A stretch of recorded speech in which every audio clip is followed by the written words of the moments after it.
Hello friends, welcome to War-Wiki. Meticulous Monday is a series where we present some brief information about a current affair that has a potentially big impact. Today we bring you a speculative news about one of the most bloodiest and overlooked conflict in Middle East. Today we explain you the Yemen crisis, which has resulted in over 10,000 reported deaths in last 20 months.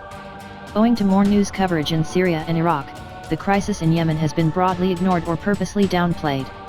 With more than 3 million people displaced from their homes and another 400,000 people severely impacted, Yemen could easily become the next Syria. What's worst is world powers like USA and UK are directly involved and a major contributing factors for one of the worst humanitarian crises in Middle East. In this video we briefly explain you about this crisis, the alleged war crimes for which even countries like USA and UK are probably responsible. We also tell you about the latest news and its impact on this crisis. Yemen is one of the most underdeveloped and impoverished nation in Middle East. What initially started as a civil war in Yemen has taken a turn to what some call a shadow war between Iran and Saudi Arabia, for dominance on the Middle East region. This in turn can further be viewed as a shadow war between Russia, who just like in Syrian war supports Iran, and USA, who has always had the back of its long-term ally Saudi Arabia. The civil war is between the Iran-backed Shia rebel groups of Houthis, who hold large land masses in north of Yemen, and Saudi Arabia-backed Sunni government of Yemen. In 2014 Houthi rebels took over the capital Sana'a and many other important parts of the country, causing Yemen's Sunni government to shift to Aden. In 2015 USA was about to broker a nuclear deal with Iran and remove its long-lasted sanctions. Iran's political power and influence would grow many-fold in the region, with it also grew insecurity of Saudi Arabia. Looking at the growing Iranian influence right in its backyard, on March 2015, Saudi Arabia, backed by several other Sunni-majority Muslim nations, started bombing Houthi-held territories all across Yemen, causing massive civilian casualties. The coalition led by Saudis indiscriminately bombed hospitals, schools, markets, and recently in August of 2016 even a funeral, which resulted in over 150 civilian casualties. On August 2016 coalition also bombed Yemen's only working port of Al-Hudaydah. This port was a major source of food and humanitarian aid for Yemen. So who contributes to this coalition? Amongst the biggest contributors is Saudi Arabia and UAE, who actively use their territories and pilots to bomb Yemen. Countries like Morocco, Qatar, Kuwait, Bahrain, Jordan, Sudan, and Egypt have contributed infantry, aircrafts and naval vessels to the coalition. Pakistan and Somalia have given political support to the campaign but were never actively involved. Pakistan Parliament passed a resolution to not take part in this coalition.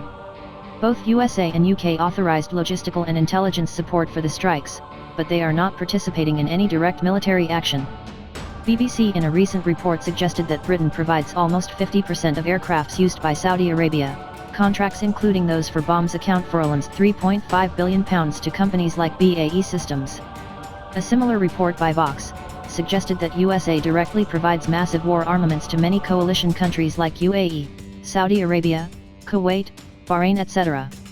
In 2016 alone, US Congress sanctioned $22 billion worth of weapon sale to Saudi Arabia. Both USA and UK have actively supported the Saudi-led coalition and in past imparted training on how to use the arms that they provide the coalition. USA has even directly contributed to this war. USA has been using its fueling tanker planes to refuel the attacking Saudi jets in mid-air. This elongates the range of Saudi jets.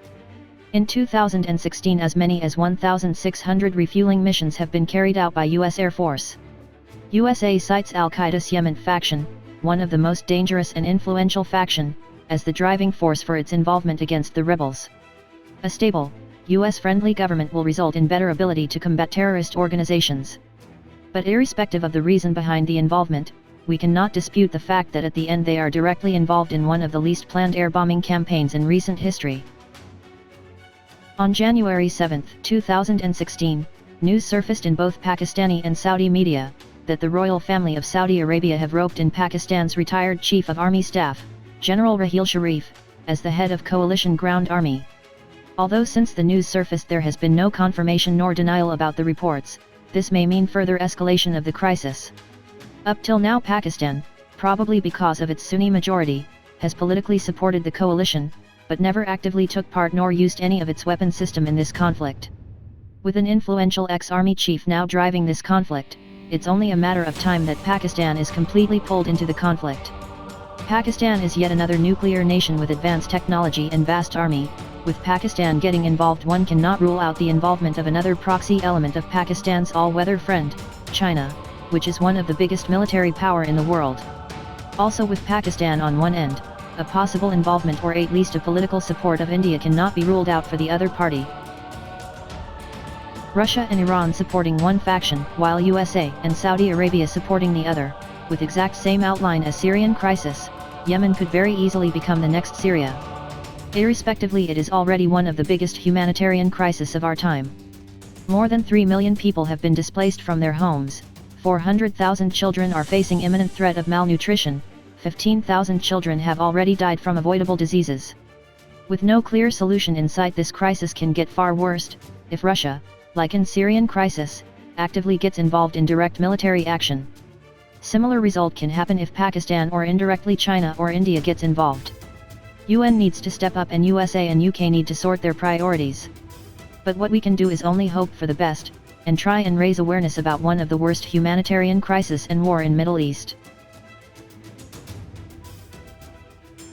Depending on the feedback of this video, we would like to bring a much more detailed video on Middle East crisis, the three shadow wars of Syria, Iraq, and Yemen. So do not forget to comment and tell us if you would like to see a video about ongoing Middle East crisis.